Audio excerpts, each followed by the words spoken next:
Hola a todos, muy buenas tardes a todos. Mi nombre es Arnau y en este workshop vamos a hablar sobre SwiftUI, sus bases, sus primeros pasos y el Next Level. Antes de nada, agradeceros a todos por venir, que sé que un lunes a partir de las 6 es un poquito complicado poder continuar estar por aquí, pero bueno, agradezco mucho a la gente que se haya podido quedar. Este workshop va dirigido sobre todo para la gente que, bueno, que conoce un poquito SwiftUI y que quiere mejorar un poco sus conocimientos, y también para la gente que no conozca nada de SwiftUI, que no sepa nada de él y pues pueda ver un poquito cómo va y, bueno, pues en general conocerlo, ¿no? Y ojalá pues motivar a alguien para, bueno, pues para que empiece a cacharrear, ¿no? Antes de empezar con todo esto, me gustaría presentarme. Mi nombre es Arnau Rivas, soy desarrollador de iOS desde hace unos 5 años, más o menos. Y nada, llevo trabajando en Avantgarde durante 2 años. Y en estos 2 años he trabajado en distintos proyectos, en el sector de banca, en Objective-C, y luego en un par más en Swift y actualmente en SwiftUI. Estoy trabajando básicamente, ¿vale? Perfecto, pues ahora sí que ya podríamos empezar hablando un poquito sobre la agenda, ¿vale? De los dos workshops que tenemos pensados, hoy, el workshop más teórico, y luego tendríamos el workshop del miércoles, que sería el workshop bastante más práctico, ¿vale? En el workshop de hoy vamos a hablar un poquito, vamos a hacer una introducción de SwiftUI, de por qué ha aparecido, por qué Apple ha decidido crear este nuevo framework, sus características principales, en qué se diferencia un poquito del framework que estábamos usando hasta ahora, que es UIKit, sus conceptos básicos para poder empezar a entender cómo funciona y cómo empezar nosotros a programar, preguntas y respuestas que podáis tener. Si en algún momento sale alguna pregunta, pues agradecería que os la apuntarais y luego en la parte de preguntas y respuestas, pues me la podéis hacer de forma pues completamente natural y intentar responder a todas las que pueda. Y si no tengo información de alguna o no estoy completamente seguro de la respuesta, pues buscaré esa respuesta y os la comunicaré por privado o por donde sea. Y luego una pequeña conclusión. Y ya el workshop del miércoles va a ser un workshop bastante más práctico, donde vamos a empezar la creación de un proyecto en SwiftUI. Voy a enseñar un poquito cómo se hace. Vamos a hacer un ejemplo práctico. Va a ser un ejemplo de un listado de frutas y nosotros como usuarios vamos a poder seleccionar un elemento de ese listado y podremos ver la información de ese producto, ¿no? Si seleccionamos un tomate, pues la descripción de ese producto, su origen, etcétera. Luego preguntas y respuestas, que ahí entiendo que pueden salir varias, y también una pequeña conclusión. Pues ya sin más dilación, vamos a empezar con la parte del workshop y es la parte de la introducción a SwiftUI. Pues, ¿qué es SwiftUI? SwiftUI es un nuevo framework que lanza Apple en el 2019 para sustituir el que estábamos usando, bueno, el que usamos actualmente muchos, que es UIKit, ¿vale? SwiftUI básicamente aparece para intentar optimizar el máximo el lenguaje Swift, ya que al final el framework que teníamos es el de UIKit, que salió con la salida de Objective-C, si no estoy equivocado, y es un framework que tiene bastantes años encima, ¿vale? Salió con la parte de Objective-C, luego se actualizó con la parte de Swift, y al final, pues, lleva muchísimos años de actualizaciones detrás y no era tan eficaz como uno nuevo. Así que Apple decidió invertir tiempo y esfuerzo en hacer un framework completamente nuevo y exclusivo para Swift, ¿vale? Se pueden hacer compilaciones con Objective-C y tal, pero bueno, no es muy recomendable. SwiftUI también tiene la comodidad de poder conectarse con UIKit. Si en algún momento tenemos algún proyecto que ya lo tenemos en UIKit y queremos incorporar algo de SwiftUI, o al revés, tenemos algo de SwiftUI y por algún motivo necesitamos usar algo de UIKit, se pueden conectar los dos frameworks, así que no hay mucho problema, ¿vale? Vale, una de las cosas que nos da SwiftUI, una de las cosas más importantes, es el tema de la reusabilidad de las pantallas, ¿vale? Es una de las cosas más revolucionarias que trae, y es que actualmente con UIKit, cuando nosotros teníamos, bueno, si tenemos una aplicación que la tenemos que sacar para iOS, para iPadOS, para macOS, para tvOS, etcétera, nosotros actualmente vamos a tener que generar una vista para cada una de estas plataformas. que eso es lo que más o menos era normal. Ahora con SwiftUI lo que hacemos es generar una única vista y esta única vista se va a poder reutilizar para todas las plataformas que tenga Apple, ¿vale? Esto obviamente lo que nos da es muchísima más reusabilidad, muchísimo menos tiempo de desarrollo, más agilidad de las actualizaciones, ya que al final no es lo mismo actualizar una pantalla que actualizar 7 u 8 y muchísima más comodidad a la hora de poder entregar las cosas a tiempo, etcétera, ¿vale? Obviamente, cuando empezamos a hablar de un framework nuevo, tenemos que hablar de los requisitos mínimos. Al final, cuando salió, esto era muy importante, porque cuando salió en 2019, pues obviamente teníamos que saber si nuestro equipo estaba preparado. Ahora mismo creo que todos o casi todos vamos a superar estos requisitos, pero bueno, por si acaso los pongo aquí. Sería un Xcode 11.0, iOS 13 y macOS Catalina 10.15. ¿Vale? Estos serán los requisitos mínimos que creo que todo el mundo cumple a día de hoy. Pero bueno, igualmente los pongo porque son importantes. Vale, visto un poquito SwiftUI y un poquito el por qué Apple lanzó este nuevo framework, vamos a hablar un poquito de sus características principales, de por qué realmente Apple, qué es lo que hace SwiftUI distinto a UIKit, ¿vale? Primeramente, y uno de los más importantes es su sintaxis, ¿vale? La sintaxis que usa SwiftUI es su sintaxis declarativa versus la parte de UIKit que usaba y que usa una sintaxis imperativa. Antes de empezar a hablar de por qué una es mejor que la otra, etcétera, vamos a explicarlas las dos, ¿vale? Una sintaxis imperativa básicamente es que nosotros declaramos una secuencia de operaciones a realizar para obtener el resultado esperado, ¿vale?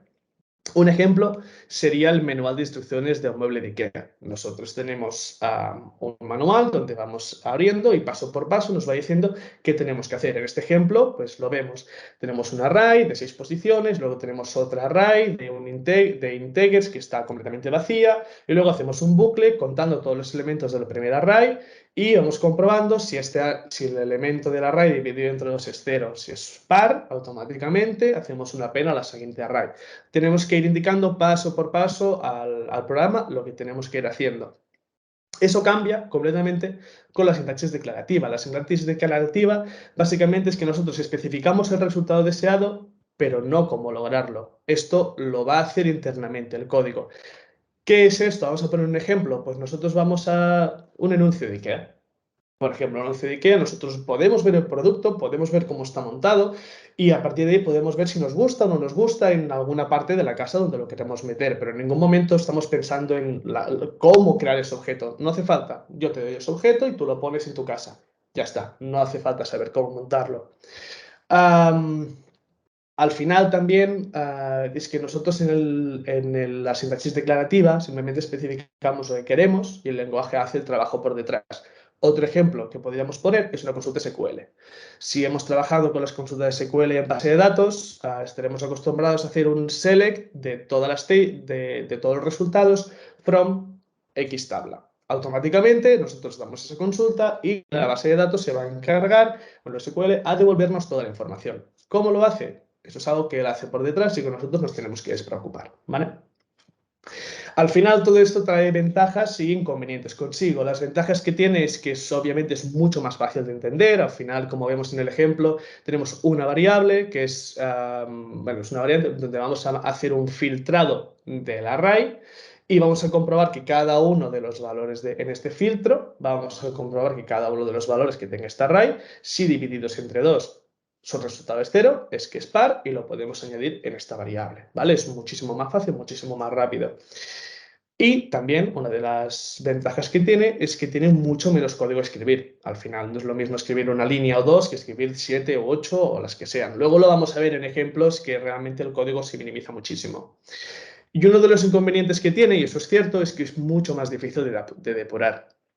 Al final, cuando tienes una sintaxis imperativa y puedes ver cada uno de los pasos, puedes ver exactamente en dónde está el error. A veces en una sintaxis declarativa, donde hay cosas que hace automáticamente el lenguaje o el sistema por detrás, es un poquito más complicado poder ver por dónde se está escapando ese bug o esa funcionalidad rara que aparece de tanto en tanto, etcétera, ¿vale? Pero bueno, eso ya con la práctica ya se va cogiendo tranquillo. Otra cosa que desaparece, bueno, otro cambio grande en SwiftUI, que me he adelantado un poco, es la desaparición, perdón, de los XIB y de los storyboards y el tema del auto layout, ¿vale? Al final, con SwiftUI, ¿vale? Es un cambio bastante grande. Cada vista que creemos, como teníamos en UIKit, cada vista teníamos nuestro punto Swift y nuestro punto XIB o nuestro punto storyboard, ¿vale? Si era una cosa más grande, pues podíamos tener varios archivos .swift y luego un XIB o un storyboard. Esto desaparece. Ahora mismo cada vista que tengamos, creemos, perdón, solo dependerá de un punto Swift, ¿vale? Esto aparentemente puede ser un poquito más lioso porque al final un punto Swift va a contener la información tanto de la vista como del código, ¿vale? Antes lo teníamos separado, el storyboard en la vista y luego teníamos el código que gestionaba esa vista. Ahora lo vamos a hacer todo junto. Parece un poquito lioso al principio, pero de verdad os aseguro de que no lo es. Y otra cosa que hace un gran cambio SwiftUI es con el tema del auto layout. Ahora mismo no, SwiftUI, una de las cosas que quiere hacer es, como hemos visto, el tema de la reusabilización de todas las vistas. Si nosotros ponemos unos constraints, al final es muy complicado poder reajustar todas. Al final creo que todos hemos sufrido dolores de cabeza enormes por una constraint que se rompe en un momento o simplemente para hacer una pantalla con scroll, que es lo más simple y a la vez lo más complicado del mundo. Todo eso desaparece en SwiftUI. La creación de las pantallas se va a hacer, bueno, la creación de las vistas, perdón, se hace de una forma muy distinta, por eso es tan reusable, que luego vamos a ver poco a poco, ¿vale? Pero bueno, simplemente son los dos conceptos básicos. Y otra cosa que tenemos también es la reutilización y orientación a componentes, ¿vale? Con SwiftUI tenemos un nuevo protocolo al que poder llamar cuando tenemos un punto Swift, que es el llamado protocolo View, ¿vale? Este protocolo, a la clase que lo implementa se va a poder mostrar por pantalla independientemente del nivel que ocupe, ¿vale? Si es pantalla completa, si es un punto, bueno, si es un pop-up embedido en la pantalla, etc.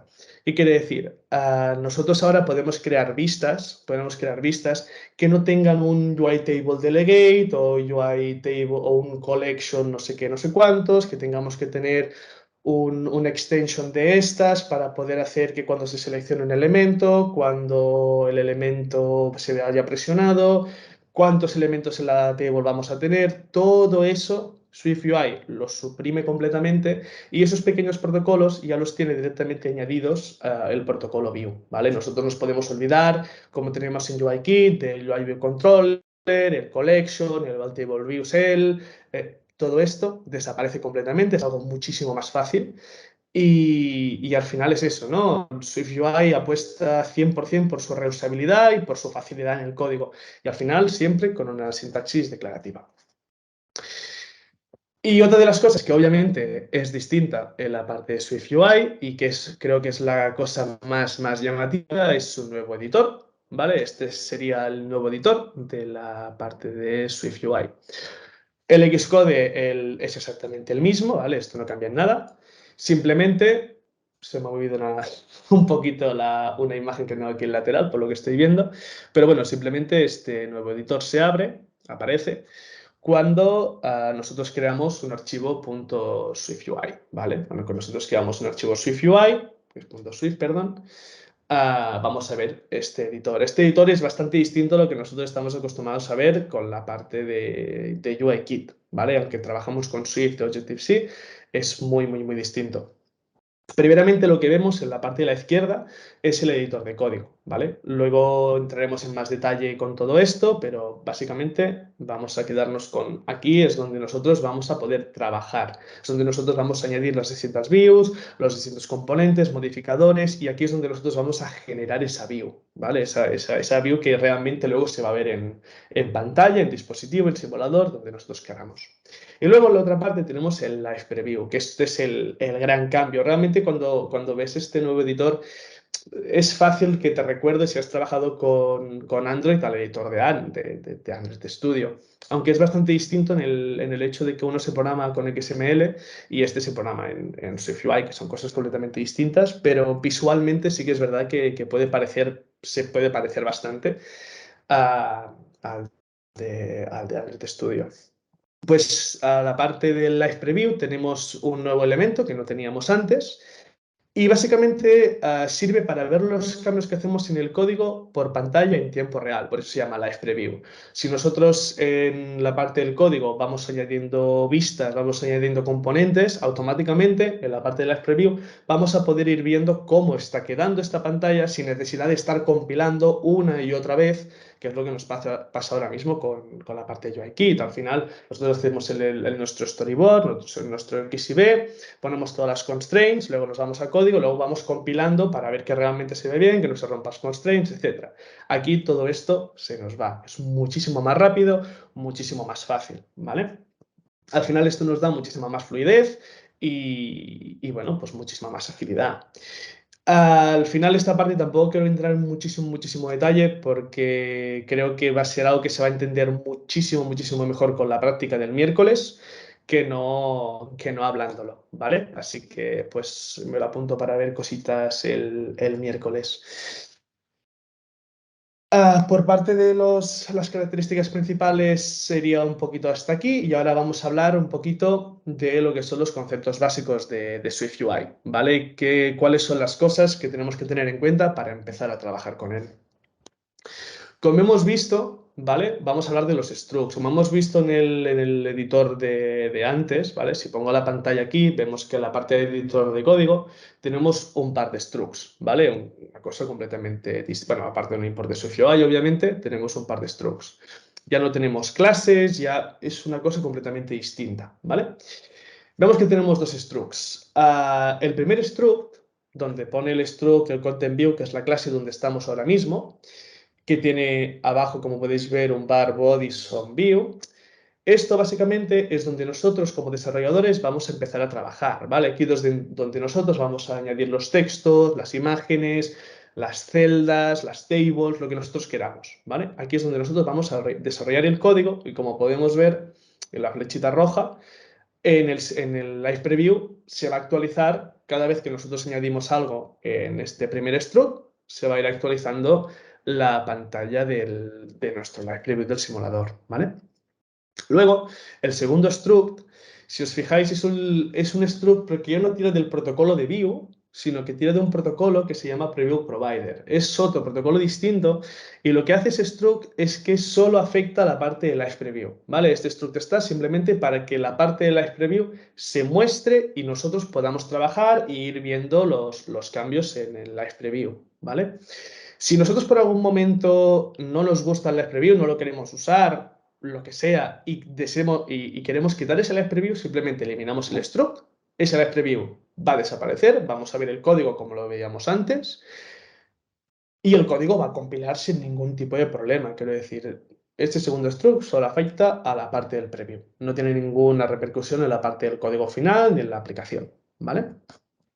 Luego aquí he puesto un par de ejemplos para que esto lo que acabo de explicar se entienda mejor. En el primero estamos modificando el texto del struct. Como podemos ver, he modificado el texto de Hello Hola Vanguard, ¿vale? Y vemos cómo el texto dentro de la aplicación se ha modificado. Y en el segundo ejemplo, lo que estoy haciendo, que luego tenemos un poquito más de detalle el por qué lo estoy haciendo o qué estoy haciendo realmente, estoy trabajando en el segundo struct. Aquí lo que estoy comentando es que el content view, que la vista que estoy mostrando como preview, solamente quiero que se muestre lo que hay, quiero decir, lo que ocupa el contenido que tiene dentro. Me explico un poco mejor. Como vemos en el primero, yo tengo un texto de Hola Vanguard y se me está mostrando todo el iPhone por simplemente un texto que se muestra en medio de la pantalla que quizá para mí como desarrollador no hace falta que se muestre todo el iPhone, simplemente como con que se me muestre el texto, ya estoy contento. Pues es lo que estoy haciendo en el Live Preview, es decirle, oye, muéstrame en el Live Preview solamente el contenido que tú tengas. ¿Eso por qué va bien? Pues esto va muy bien si estamos haciendo una celda, por ejemplo, en una table view, entonces no necesitamos que se muestre todo el iPhone, no, necesitamos que solamente se muestre la celda. Una celda que tenga una imagen y un texto, mañana lo veremos mucho mejor, ya que haremos celdas y estaré tocando también temas de Live Preview, pero solamente si solamente queremos ver la celda para nosotros poder trabajar y ver más o menos el tamaño y todo, pues vamos a tocar el Live Preview porque no se muestre todo el iPhone, ¿vale? Y ahora vamos a hablar de un tema que también es bastante importante, que es el tema de las views. ¿Cómo vamos a añadir distintos componentes? ¿Cómo vamos a añadir distintas cosas dentro de ese body, ¿no? Antes, en la parte de UIKit, lo que hacíamos es, pues, nos íbamos al XIB o al Storyboard de turno, nos íbamos a la view, íbamos a la parte de los imports y a partir de ahí, pues, arrastramos el botón, el label que nosotros quisiéramos, le dábamos el tamaño, etc. Ahora en SwiftUI esto es muy distinto. Como ya he dicho, como no tiene todo esto, todo lo tenemos que hacer por código. Entonces, para añadir para añadir una vista es tan fácil como simplemente poner un texto y dentro el texto que nosotros queramos. Automáticamente esto nos crea una label con el texto que nosotros queramos, ¿vale? Esto es lo más simple y lo más básico. Claro, a partir de ahí, oye, pero ¿cómo yo puedo hacer una modificación a esa label? Porque antes era fácil. Nosotros de esa label arrastramos el IDE a una, perdón, a una clase normal, y a partir de ahí, cuando lo teníamos linkado, podíamos ir añadiéndole modificaciones o cambios de fuente o lo que nosotros querramos. Ahora, la verdad es que es mucho más fácil. Como he dicho antes, al final se juntan los dos mundos. Se junta el mundo de la vista con el mundo de sus modificaciones, con el XIB y el código Swift, ¿vale? Para poder añadir modificaciones a este texto, lo que podemos ver es que nosotros tenemos que añadir, luego de terminar el texto que tengamos, un punto seguido de la modificación que queramos. En este caso, lo que queremos modificar nosotros es la fuente de este texto, ¿vale? No queremos que se muestre como default, que es muy pequeño, queremos que se muestre con un tamaño mayor, ¿vale? Entonces lo que estamos haciendo aquí es poner un punto font para decirle que vamos a cambiar la fuente. Dentro de los paréntesis, el punto system es para indicarle de que vamos a usar la fuente del propio sistema. Si no, aquí iría pues un Arial, no sé qué, o un Times New Roman. En este caso estoy usando la del sistema. Y dentro le digo qué tamaño quiero que tenga este texto. En este caso, 60. Y ya tenemos el texto en medio de la pantalla con una fuente del sistema y con un tamaño de 60. ¿Vale? Al final es juntar los dos mundos, como estoy diciendo antes, pero de una forma más lógica, más rápida. Cada componente tiene su código y todo va juntito, y la verdad es que es muchísimo más visual, ¿vale? Esta es la solución si queremos poner una modificación en un texto, pero vamos a cambiarlo un poco, vamos a hacer una imagen, ¿no? Pues exactamente igual, cambiamos el text por image y aquí añadimos el nombre de la imagen. Esta imagen la he añadido en los assets, ¿vale? Y el nombre del asset que le he puesto ha sido Vanguard de logo. Simplemente para que lo sepáis, porque si no, no vais a saber de dónde viene esto. Pues es el nombre que tiene la imagen en el asset, ¿vale? Perfecto, pues tenemos una imagen. Lo que pasa es que, claro, se nos muestra un poquito, se nos muestra completa a todo lo que da el iPhone. Pues no me interesa. Yo quiero empezar a trabajar en esta imagen. No quiero que se muestre así, yo quiero que se muestre pues más ajustada. Pues no hay problema. Vamos a usar, como veis en la otra imagen, un punto resizable, que básicamente lo que les va a decir es la imagen es, oye, ahora vamos a empezar a trabajar contigo. Hazte todo lo grande que puedas a partir de ahí para que nosotros podamos trabajar. Entonces la imagen se hace a lo más que puede para abarcar todo el iPhone, ¿vale? A partir de aquí es cuando la imagen se hace lo más grande que puede para abarcar todo el iPhone. Se ve completamente mal. Entonces, lo que nosotros tenemos que hacer ahora es añadir varios modificadores más. En este caso, como podemos ver, luego del resizable tenemos el scale to fit, que el scale to fit básicamente lo que hace es cuadrarlo a que aparezca bien por pantalla, ¿vale? Y luego a partir de ahí yo le doy un tamaño en concreto para que aparezca más centrado y se vea mejor, ¿vale? Como podemos ver, las modificaciones de esas views se hacen una debajo de la otra con puntos, ¿vale? Luego mañana, si podemos, voy a enseñar un par de cosas también que no he comentado aquí, Y es que estas modificaciones tienen prioridad de ejecución. Cuanto más arriba las pongas, más prioridad tienen sobre las de abajo, ¿vale? Si yo pongo arriba un background rojo y abajo pongo un background negro, la imagen se va a quedar con un background negro, porque primero se ejecuta el rojo, luego se ejecuta el negro y al final se queda con el negro, ¿vale? Así que eso también es una cosa que tenemos que tener bastante clara al momento que vamos a programar en Swift, que es cómo ponemos esos modificadores, el orden y que uno no se coma el otro, ¿vale?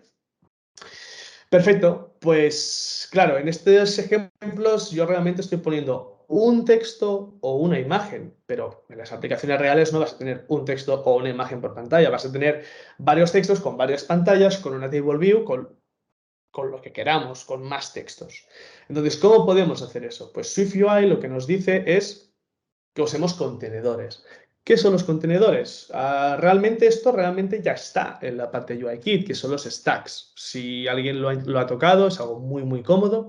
Los stacks básicamente son contenedores donde nosotros vamos a añadir las distintas views dentro. En UIKit esto ya estaba y nos permite poner, para mí era, bueno, para todos creo que era una salvación el hecho de poder poner las views dentro y no tener que preocuparnos por constraints, era genial.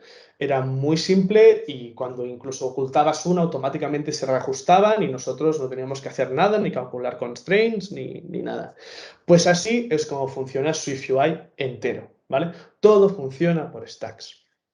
Al final, las stacks, para que funcionen, eso sí, las tenemos que meter dentro del body. Ahora veremos distintos ejemplos, ¿vale? Para poder usarlos. Y tenemos varios tipos de stacks. Tenemos el VStack, el ZStack y el HStack. Ahora hablaremos un poco en detalle de cada uno de ellos, ¿vale? Vamos a empezar un poco con el VStack, el Vertical Stack, que son contenedores que colocan una vista debajo de la otra. Como vemos en el ejemplo, ¿vale? Tenemos que dentro del body, me gustaría usar el mouse, pero por algún motivo Apple no me deja, así que bueno, voy a contarlo lo mejor que pueda. Dentro del body, ¿vale? Veremos que tenemos un VStack, que es el primer elemento que tenemos, abrimos las llaves y dentro metemos todas las vistas que nosotros queramos. En este caso he puesto un texto de hola y abajo un texto de adiós. Como podemos ver en el Live Preview, nosotros tenemos pues, el texto de hola, el texto de adiós. Dos textos dentro de un mismo body y uno encima del otro, que es lo que hace el Vertical Stack. Contenedores que colocan una vista debajo de la otra. ¿Vale?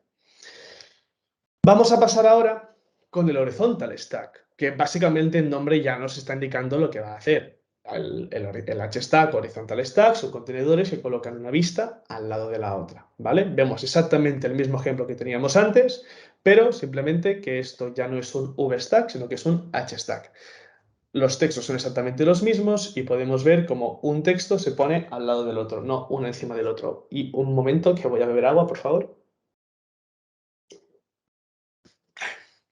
Perdón, pero es que no podía hablar más. Y bueno, pues básicamente el HStack hace esto, ¿vale? Meter una vista al lado de la otra. ¿Por qué nos pueden servir? Vamos a poner unos ejemplos para que sea más fácil a poder entender en qué momento nosotros usaríamos un HStack, un VStack. Pues un VStack lo usaríamos nosotros, pues, en una pantalla de créditos, por ejemplo, de una película. Sería un VStack, meter una cosa encima de la otra, debajo de la otra.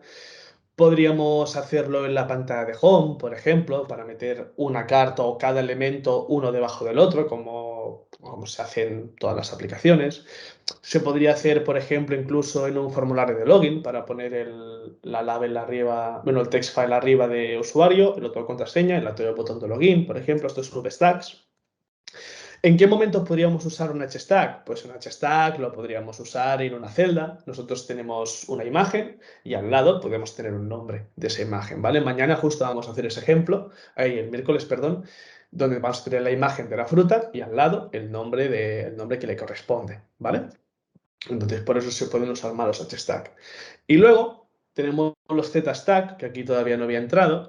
Sinceramente, ahora mismo Z no recuerdo exactamente por qué se llamaba así, pero son contenedores que colocan una vista encima de la otra, ¿vale?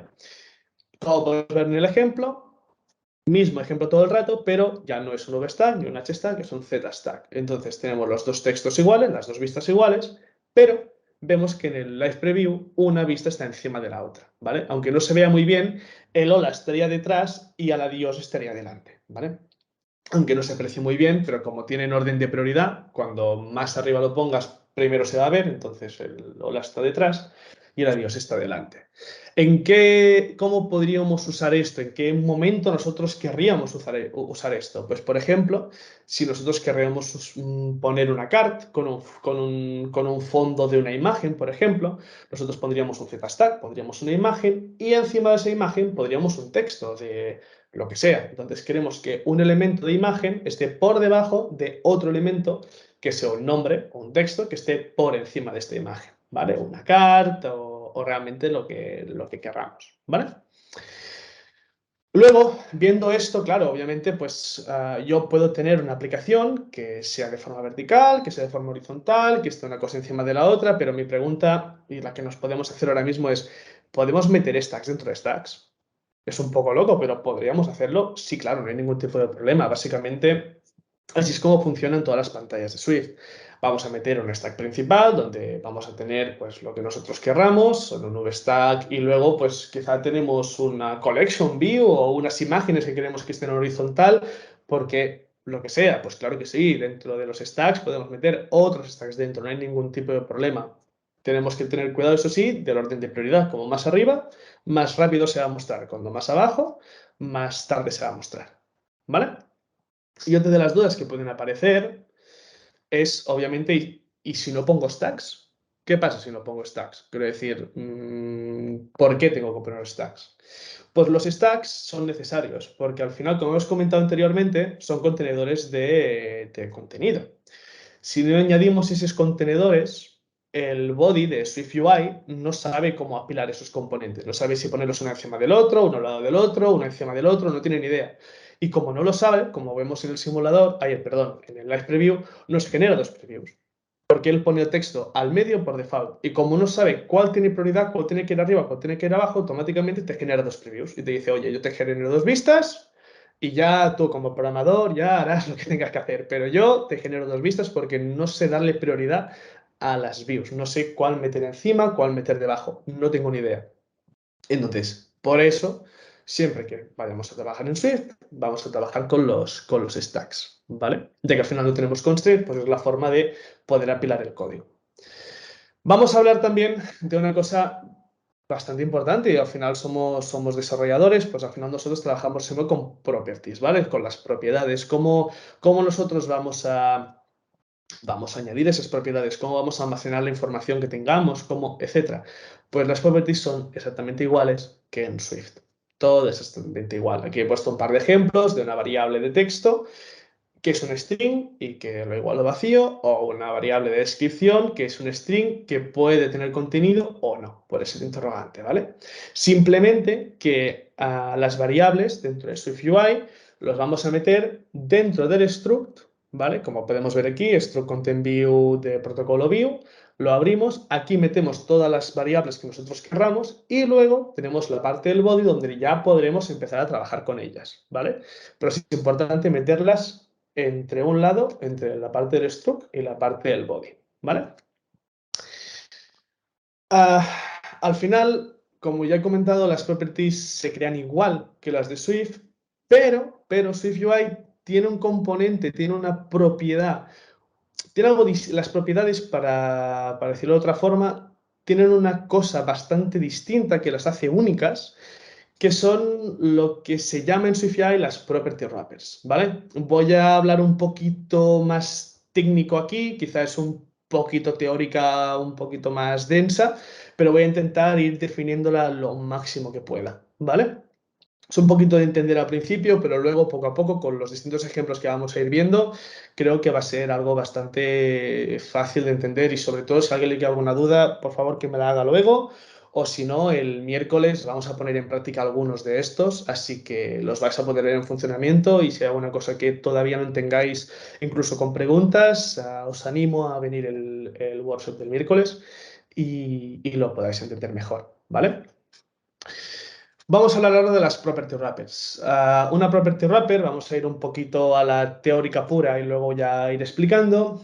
añade una capa de separación entre lo que es el código que administra, cómo se administra una propiedad, perdón, y el código que define esa propiedad. ¿A qué me refiero con todo esto? Eso quiere decir que la propiedad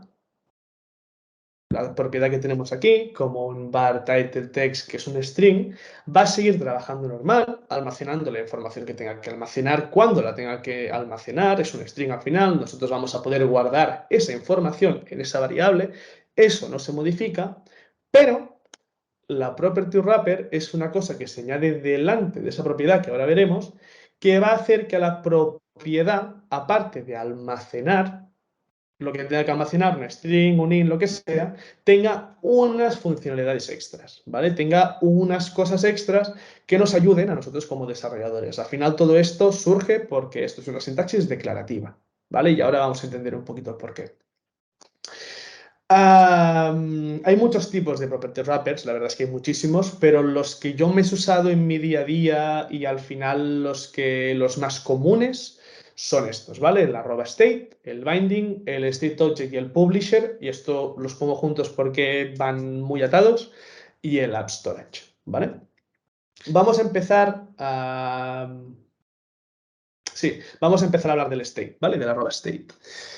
Vamos a hablar bastante más teórico y luego... mira, ya tengo el mouse, perfecto. Es genial porque con esto de ejemplos me va a ir muy bien.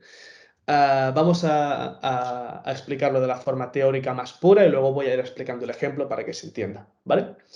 El @state indica al sistema que el valor de una propiedad puede cambiar a lo largo del tiempo y que las vistas dependen de ese valor, ¿vale? Cualquier cambio en la propiedad desencadenará una recarga de las vistas que contienen para que actualicen su estado. Vale, ahora vamos a transcribir toda esa parte técnica, teórica a una parte técnica con un ejemplo para que se vea bien, ¿vale? Aquí tenemos un código, ¿vale? Donde podemos ver que tenemos el struct, que estamos hablando todo el rato, que es el content view, que extiende del protocolo view, por eso esto se está viendo por pantalla, luego ya iremos entrando un poquito más en todo esto. Y vemos que tenemos una variable, que es una variable privada, que es privada porque realmente he querido que sea privada, podría ser pública sin problemas, que es countNumber, y esta variable es un integer que tiene 0. Nada más. Lo distinto que vemos conforme una variable que nosotros estamos usando en Swift normal durante cada día, es que tiene esto, este @state. Este @state aquí delante, básicamente lo que está haciendo es comprobar el estado de esta variable de aquí. Cuando añadimos esto, básicamente lo que estamos añadiendo, para decirlo así, es alguien que está observando constantemente el valor o el estado de esta variable.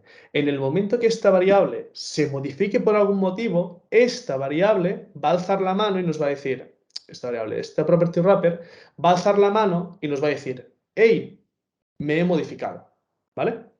Y a partir de ahí van a suceder, van a suceder algunas cosas que vamos a ir viendo, ¿vale? Luego en la parte del body tenemos un vstack, como podemos ver tenemos un texto y un botón y el texto está por encima y el botón está por debajo, ¿vale? Por eso es un vstack, donde tenemos un texto que es contador y aquí le meto directamente el número que tiene esto, el valor que tiene esto, pues se lo añado por aquí directamente. Y luego abajo tenemos un botón. ¿Este botón qué tiene? Pues este botón, los botones en SwiftUI se crean de esta forma. Botón, se abren los cloudators. Aquí dentro es lo que nosotros vamos a hacer cuando se pulse este botón, ¿vale? Aquí dentro es la funcionalidad que va a tener el botón cuando se pulse y aquí abajo en la label es lo que va a aparecer visualmente de este botón. Podemos poner un texto, podemos meter una imagen, podemos incluso ponernos creativos y aquí dentro meter un vstack y meter 4 textos, lo que querramos. Todo lo que añadimos aquí se va a mostrar como el botón, como la formación del botón, ¿vale? Aquí ya cada uno y su creatividad. Yo la verdad es que muy diseñador no soy, así que me he ido a lo básico, que es un texto. La verdad, no lo voy a negar. Vale, perfecto. Pues tenemos este ejemplo, tenemos el texto de contador con el número de esta variable y nada, simplemente pues tenemos esto. Hasta aquí, todo fácil, todo correcto. Al momento que nosotros pulsemos este botón, automáticamente el botón, cuando es pulsado, hace que esta variable sume 1. entonces ya no va a ser 0, sino que esta variable ahora va a ser 1. Si se vuelve a pulsar va a ser 2, 3, 4, 5, 6, 7, 8, lo que sea, ¿vale? Cuando esta variable cambia, cuando esta variable cambia su estado, ya no es 0, ya es 1, que ha cambiado su contenido, ha cambiado su estado, automáticamente esta property wrapper de aquí nos avisa, nos manda una alerta y nos dice, hey, me he modificado. Esta variable que estoy controlando se ha modificado. Entonces, revisa todo el código, esta variable actualiza todo el código y mira en qué momento se está usando esta variable. En este caso, esta variable, ¿dónde se usa? Aquí. Vale, pues vamos a actualizar ese texto. ¿Que no estamos usando esta variable aquí? Pues no habría problema, no pasaría nada, no recargaría nada. ¿Que la estamos usando? Perfecto, pues vamos a recargar esas partes que tengan esta variable. Entonces, nosotros pulsamos el botón, esto se suma a 1, automáticamente aquí se vería 1, ¿vale? Si nosotros pulsamos en el ejemplo, podemos ver que cada vez que yo pulso se hace una recarga de la pantalla, ¿vale? Esto es bastante simple, quiero decir, es una funcionalidad que incluso ya tendríamos en SwiftUI, en UIKit, no es algo muy raro esa actualización del valor, ¿vale? Pero poco a poco vamos a ir entrando. Como veis, yo no tengo que decirle que se actualice ese texto, yo no tengo que decirle nada. Es el mismo que se va a actualizar sin que yo diga nada. La sintaxis declarativa lo diré 1000 veces, pero la verdad es que es una de las mejores cosas que tiene SwiftUI a día de hoy. Bueno, a día de hoy y ya creo que es algo que se va a quedar para siempre, obviamente. Luego, gracias. Luego vamos a hablar del binding, ¿vale? Como siempre, vamos a hablar de la parte más teórica y luego voy a explicar el ejemplo paso a paso. El binding es que la vista padre pasará a la vista hija una referencia de dicha propiedad en una variable precedida de un símbolo de dólar, lo que indica que el valor será devuelto en caso de que sea modificado para la vista hija.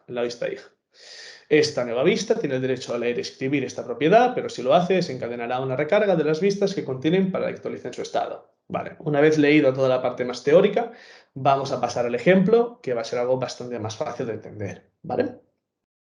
Tenemos más o menos el mismo ejemplo, ¿vale? Tenemos el struct que teníamos antes, pero he añadido un struct aquí arriba, ¿vale? Esto realmente debería ser otra clase de SwiftUI aparte, ¿vale? Sería otra clase de Swift que tendríamos nosotros aparte. La cosa que para que se vea todo en un mismo código, las he puesto juntas, ¿vale? Pero esto tendría que ser un Content View, que es una clase, y el Binding View, que sería otra clase de SwiftUI, ¿vale?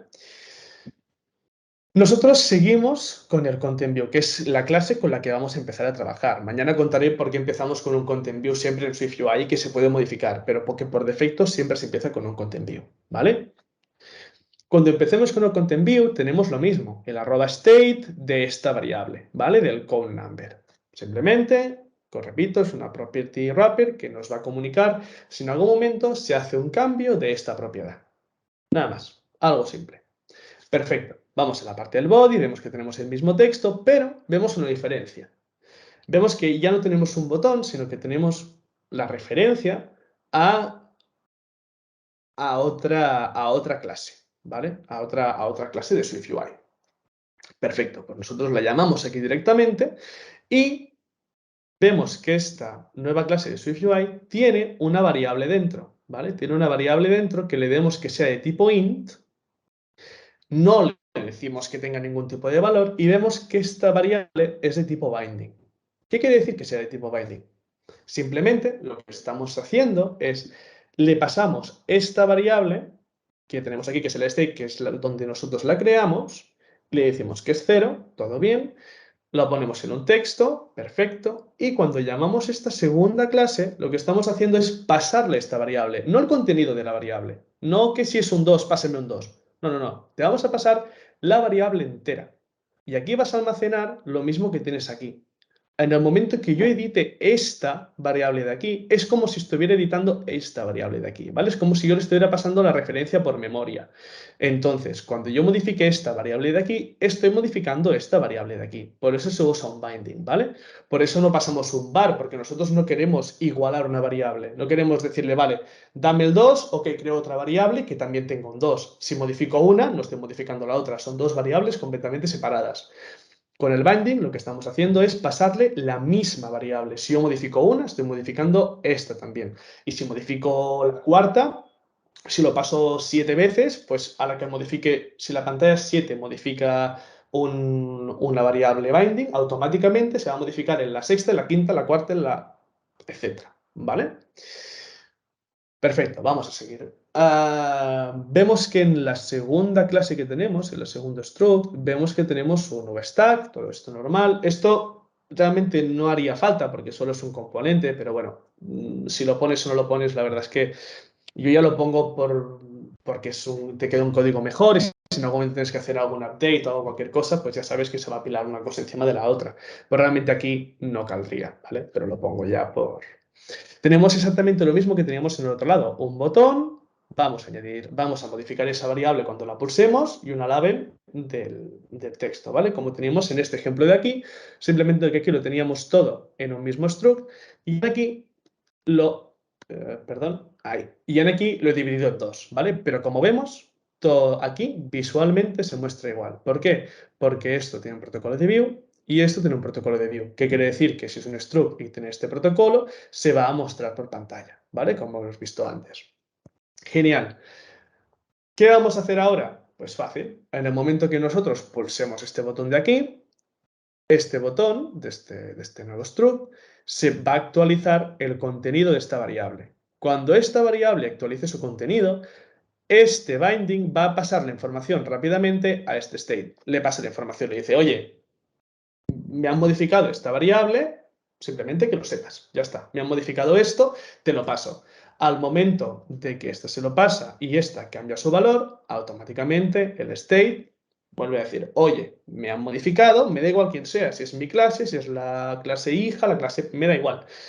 Si es la clase hija la que me ha modificado o soy yo mismo como clase padre que me he modificado. Oye, me han modificado. Perfecto. Pues vamos a ver en qué momento se está usando esta variable. En el texto, genial, pues actualizamos texto. Entonces, cuando pulsemos, vamos a ver que hace exactamente lo mismo. Aunque modifiquemos la variable en la clase padre, como hemos visto antes, que lo modificamos directamente con el state, o la modificamos en la clase hija, con el binding, hace exactamente el mismo comportamiento, ¿vale? Repito muy rápido. Binding le pasa la información al state y el state notifica a toda la clase que algo se ha cambiado, que por favor que actualicen. Y se actualiza en este caso el texto, como también se actualiza el count number, ya que al final cuando nosotros pulsamos cada vez se actualiza un valor, ¿vale? Por eso, al final, esta variable es esta de aquí. Perfecto. Vamos a pasar a la quizá más complicada, pero más complicada porque es varias cosas a explicar, no porque realmente sea complicada de per se, que es la parte del state object y el publisher, ¿vale? Vamos a hablar un poquito más técnico, más teórico, perdón, y luego ya entraremos a la parte técnica y vamos a contar cada una de las partes, ¿vale? El setObject y el publisher bueno, es una propiedad que informa a SwiftUI cada vez que sus propiedades publisher para cambiar. Eso es la parte del setObject. Si una variable publisher cambia, desencadenará una recarga de todas las vistas que contenga una variable setObject para que actualicen su estado. Si simplemente ya con verlo ya podéis ver que el texto es muy similar cada vez. Quiere decir, cuando una variable se modifique, va a actualizar el estado de las otras. Y esto es casi siempre igual, ¿vale? Casi siempre igual. No digo siempre porque justo lo que vamos a ver luego es un poco distinta, pero es casi siempre igual, ¿vale? Simplemente con este ejemplo, bueno, hay un poquito más de chicha, ¿vale? Vamos a empezar con este ejemplo. Perdón que me hago un segundito. Perfecto. Vamos a empezar con este ejemplo. Este ejemplo, como podemos ver aquí, tenemos un content view, que es lo que siempre va a empezar SwiftUI. Repito, mañana, el miércoles ya veremos otras formas y vais a ver que es muy simple cambiarlo y que no sea content view, sino que sea la clase que nosotros querramos. Pero bueno, como es algo que es lo que nos abre SwiftUI por nativo, pues vamos a empezar con ello, ¿no? Tenemos la parte del struct, que tiene un protocolo de view, que es lo que se va a mostrar por pantalla, y luego aquí arriba tenemos otra cosa, una cosa completamente distinta a lo que hemos visto hasta ahora. No tenemos un struct, tenemos una clase, ¿vale?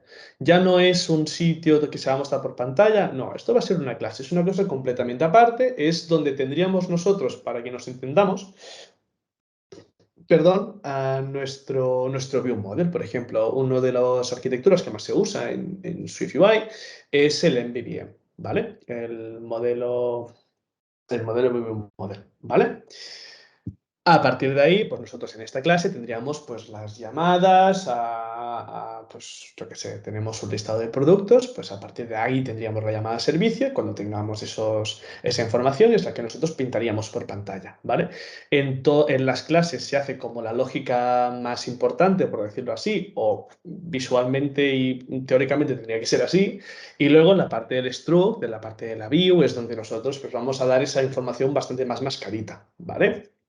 Pero bueno, se puede hacer todo junto, no es muy recomendable, ya que por eso tenemos las clases aparte y un modelo View Model, pero aparte de eso se podría hacer, ¿vale? Sobre todo si estamos iniciando y empezando, pues se podría hacer así.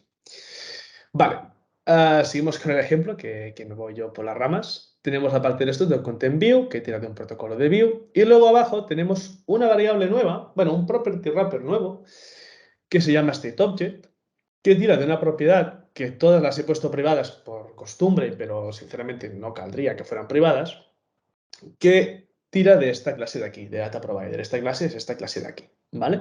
Luego vamos a entrar un poquito más con ella, pero bueno, simplemente que sepáis que tenemos una property wrapper, que es de StateObject, y que tira de esta clase de aquí, ¿vale? Perfecto. Luego tenemos aquí un @state, que es lo que estamos viendo cada día, bueno, cada día no, lo que hemos visto durante todo este workshop, que simplemente es una variable de nombre, que sea un string, que está vacío, ¿vale? Estas son las dos variables que tenemos. Vamos a entrar un poquito más en detalle en esta clase de aquí, ¿vale? Nosotros esta clase podemos ver que el struct tiene un protocolo de view y esta clase tiene un protocolo completamente distinto que no es ni un preview provider porque no es un struct, es una clase y tiene algo completamente distinto que es un protocolo de observable object. ¿Qué hace este Observable Object? Este Observable Object es un protocolo que lo que hace es observar los cambios de los objetos o variables que tiene esta clase que sean published, ¿vale? Aquí viene un poquito lo que estaba comentando antes, ¿vale? Básicamente esta clase, este protocolo, lo que va a hacer es observar los cambios en los objetos que tenga, entendiendo objetos como variables, ¿vale? Que sean published, ¿vale?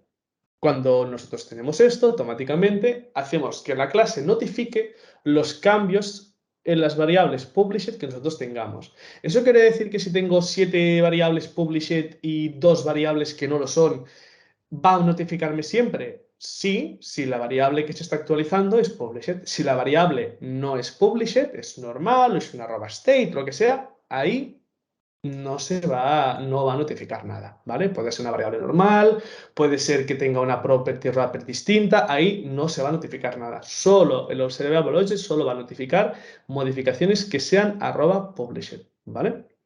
En esta clase, como ya he comentado varias veces, tenemos una propiedad que es currentValue, que en este caso tiene casa para poner un texto, me da bastante igual, y es published, ¿vale? Porque nosotros queremos que es una variable pública y que todo el mundo pues, esté pendiente de esta variable, ¿vale?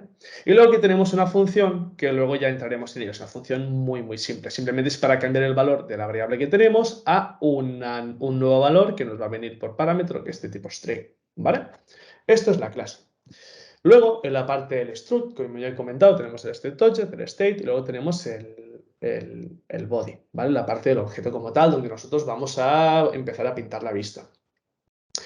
Nosotros aquí tenemos un text file, ¿vale? Donde donde una de las cosas que nos pide es un placeholder, ¿vale? Como podéis ver aquí, que pone introducción de título. Es un placeholder que nosotros al momento de pulsar va a desaparecer, ¿vale? Como todos los placeholders. Como podéis ver, cualquier componente que vamos a crear, al principio quizá, oye, pues tenemos esa duda, ¿no? En cómo poner un texto, cómo poner una imagen, cómo poner un text file, cómo poner lo que sea, un rectángulo incluso, ¿cómo lo podemos hacer?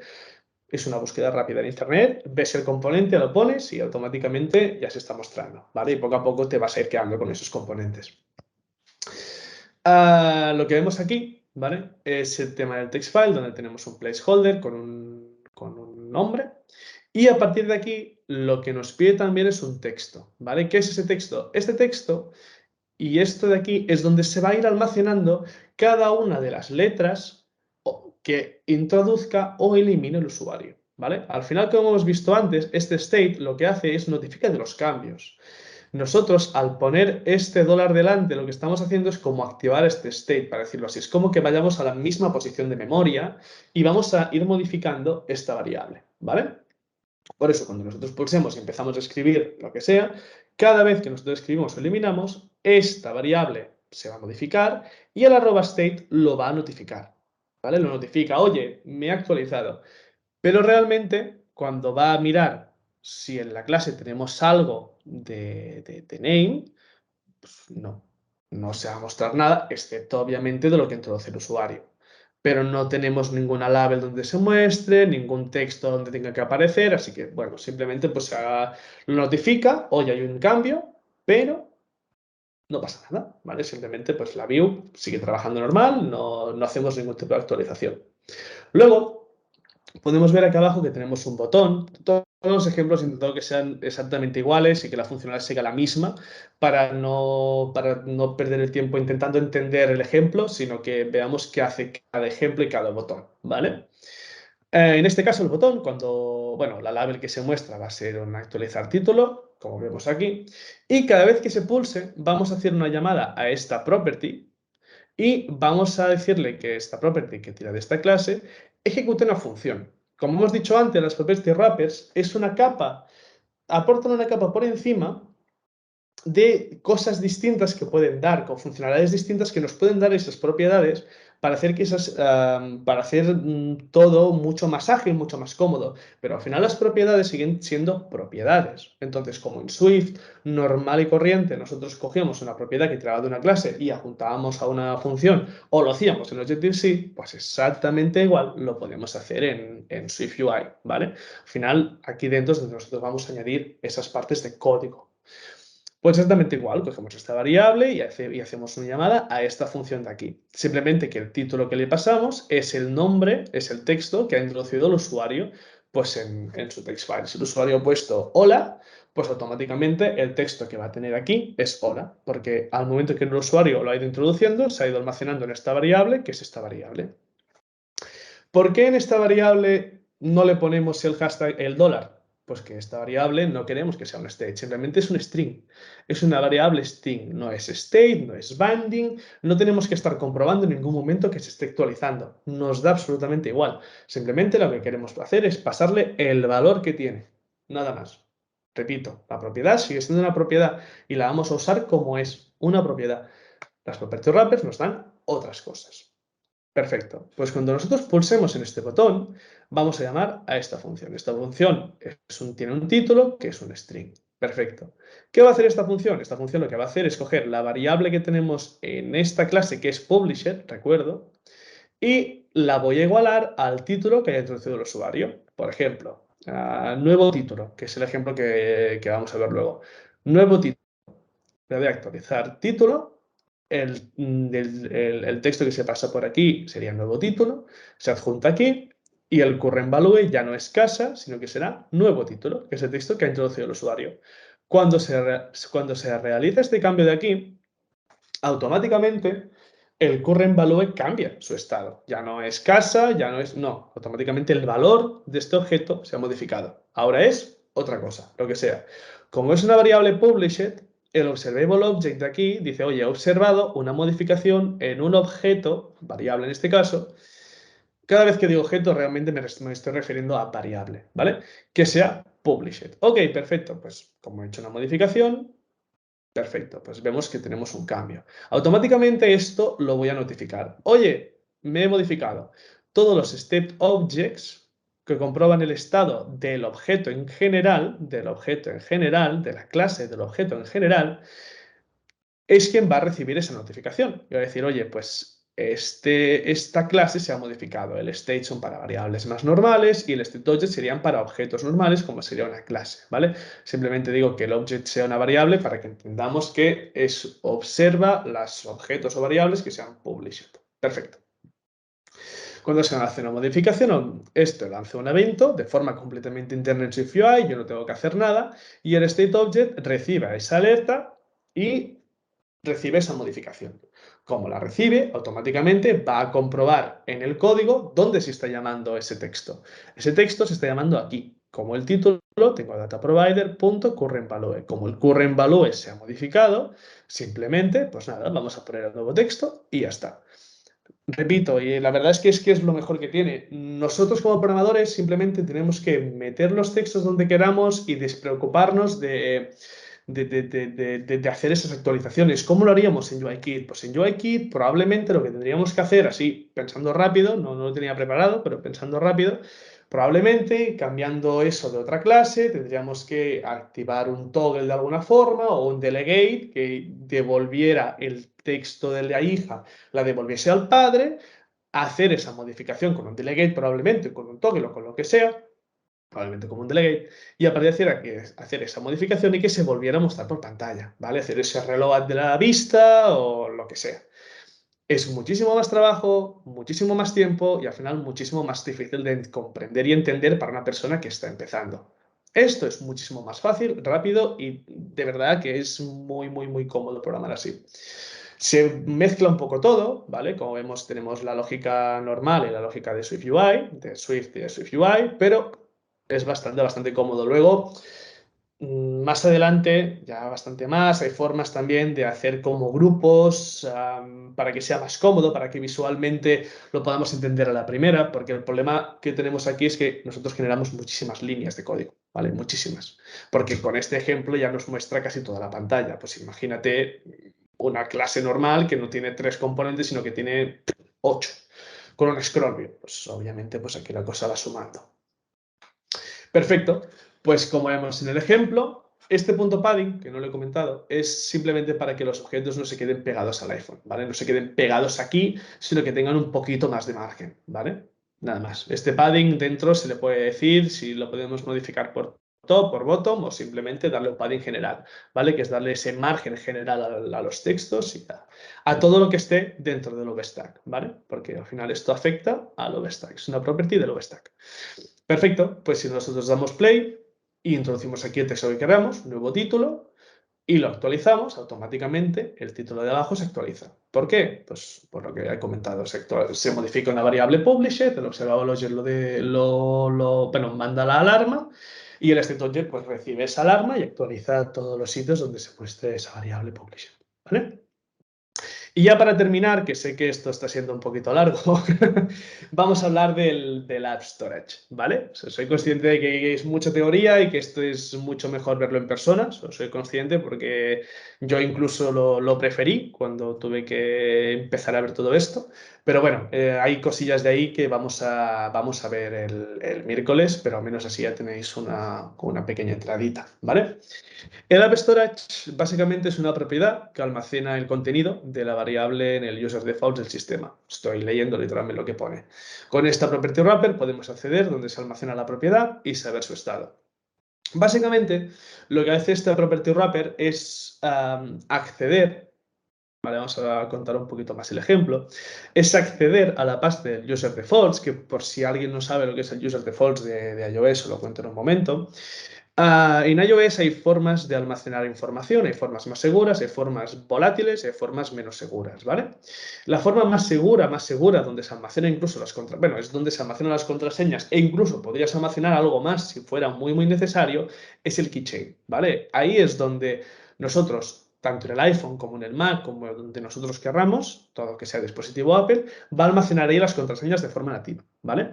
Y es una memoria que no se va a borrar nunca, aunque nosotros borremos la aplicación no se borra. Aunque nosotros no se borra. Solamente se borra si nosotros hacemos un reset de fábrica del iPhone. Y no sé si lo tenemos vinculado con el iCloud, se podría incluso recuperar. ¿Vale? Eso ya me pierdo un poco. No lo sé. Pero bueno, el keychain es una información que nunca se va a eliminar, excepto que nosotros reseteemos el iPhone por completo. ¿Vale? Luego tenemos el User Defaults. El User Defaults es un sitio que ya nos da Apple, porque entrar al keychain es un poquito más complicado para el developer incluso. El User Default es un sitio que nos da Apple, donde nosotros podemos almacenar información y si el usuario cierra la app y la vuelve a abrir, esa información sigue existiendo ahí. ¿Vale? Por ejemplo, si nosotros hacemos un login, que es el caso que vamos a ver ahora, si nosotros hacemos un login y añadimos usuario y contraseña y ya está, y queremos que el usuario se mantenga abierta esa sesión, Pues lo que voy a hacer es añadir esa variable en el userDefaults. ¿Por qué? Porque es una variable que yo, por mucho que cierre la aplicación y la vuelva a abrir, esa información se va a mantener. ¿Cuándo se pierde la información en el userDefaults? Se pierde cuando nosotros desinstalamos la aplicación. Cuando desinstalamos la aplicación, la información del userDefaults desaparece. Entonces, cuando nosotros vamos a instalar la aplicación en el App Store o, bueno, sí, en el App Store, vamos a iniciar y aunque nosotros eliminásemos la aplicación con el login hecho, cuando abrimos la aplicación, como el userDefault se ha eliminado, vamos a ver que nos va a pedir otra vez el login, ¿vale? Keychain se queda hasta que nosotros borremos el iPhone o lo restauremos desde cero, userDefaults hasta que nosotros eliminemos la aplicación, ¿vale? Ok, entendido esto, porque al final creo que probablemente ya lo sabréis, pero bueno, prefiero dar más información que no quedarme corto. El App Storage básicamente es una forma de poder acceder a ese user default, a esa memoria que nos da Apple momentáneamente mientras tengamos la aplicación instalada en el sistema. Entonces, lo que va a hacer esto, ¿vale? Vamos a hablar ya directamente del ejemplo, es que nosotros tenemos el struct, que es nuestro contenido de siempre. Aquí vemos que no hay clases aparte, ni structs aparte, esto va directamente, lo he puesto directamente en la misma clase, ¿vale? El App Store no lo he comentado, pero sirve si lo pongo en esta clase como si lo pongo en otras. Como es userDefault, es algo genérico, funcionaría de forma genérica. Pero bueno, no, no vamos a abrir ahora este cajón, ya poco a poco lo vamos a ir viendo. Nosotros tenemos una variable, que es una variable login, que es de tipo booleano y que es false por default, ¿vale? Pero lo que vemos aquí es que tenemos una property wrapper, que es AppStorage, pero con la diferencia que tenemos con los states o con los state objects o publish o lo que sea, ¿vale? Vemos que aquí dentro tenemos una key, tenemos un texto aquí dentro que no lo teníamos nunca. ¿Qué es esto? Vale. El userDefaults, tanto como el keychain, si no me equivoco, con el keychain no me acuerdo exactamente, es un diccionario, ¿vale? Funciona como un diccionario. ¿Qué es un diccionario? Un diccionario es donde nosotros guardamos una key y a partir de esa key guardamos un valor, ¿vale? Nosotros, el userDefaults, es un diccionario realmente por dentro. Entonces, nosotros lo que estamos haciendo aquí es decirle al App Storage que busque la key dentro del userDefaults que se llame login. Si la encuentra, si encuentra esta key dentro del userDefaults, automáticamente el valor que tenga, me lo pones en esta variable de aquí. Pone que es true, pone que es false, perfecto. Pues me lo pones en esta variable de aquí, que por eso es booleana. Si no tienes nada porque es la primera vez que abrimos la aplicación, si la hemos desinstalado y la volvemos a abrir, y la podemos instalar y la volvemos a abrir, perfecto. Lo que vamos a hacer es, App Storage no va a encontrar ese login, porque no existe, ¿vale? Tengo que decir una cosa muy rápida, es que el userDefaults no se comparte entre distintas aplicaciones, ni el Keychain tampoco, ¿vale? Es único para tu aplicación. Simplemente comentarlo para que alguien no me pueda decir, oye, ¿y si otra aplicación tiene el misma key que...? No, es imposible. El userDefaults es único para tu aplicación y el Keychain también, ¿vale? Porque si no se podrían robar informaciones y no sería algo agradable. Lo que iba comentando. El App Storage buscaría esta key dentro del diccionario del userDefaults. ¿Que la encuentra? Perfecto. Añadiría el resultado dentro de esta variable, si es true, si es false, lo que sea. En este caso, si es la primera vez que la inicializa y no la encuentra, pues no pasa nada. La crea y le da el valor por defecto que le hayamos dado. Entonces, en este caso, la crea y dice, oye, ¿qué valor? Pum, pum, pum, es igual a false. Perfecto, pues le pongo un false. Se escribe automáticamente el userDefaults, un login igual a false, con un valor a false, ¿vale? Esto se hace solamente entrar, quiero decir, no tenés que hacer nada por código ni indicarle nada. No, esto se hace en el momento que nosotros hacemos esta llamada.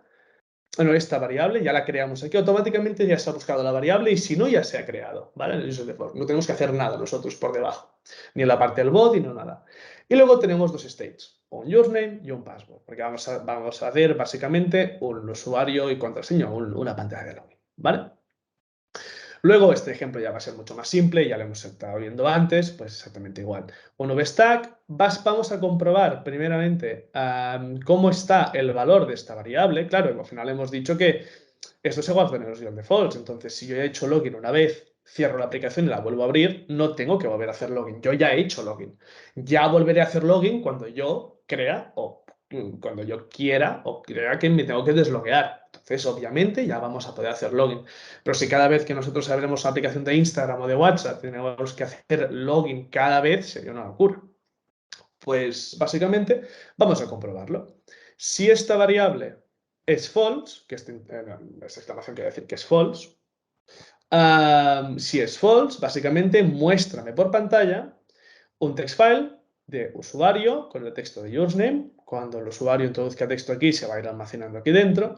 Y el secure file, que no es nada más con text file, pero seguro. Entonces, como es de tipo contraseña, se van a mostrar puntitos en lugar del texto como tal, ¿vale? Simplemente es esa modificación, pero funciona exactamente igual.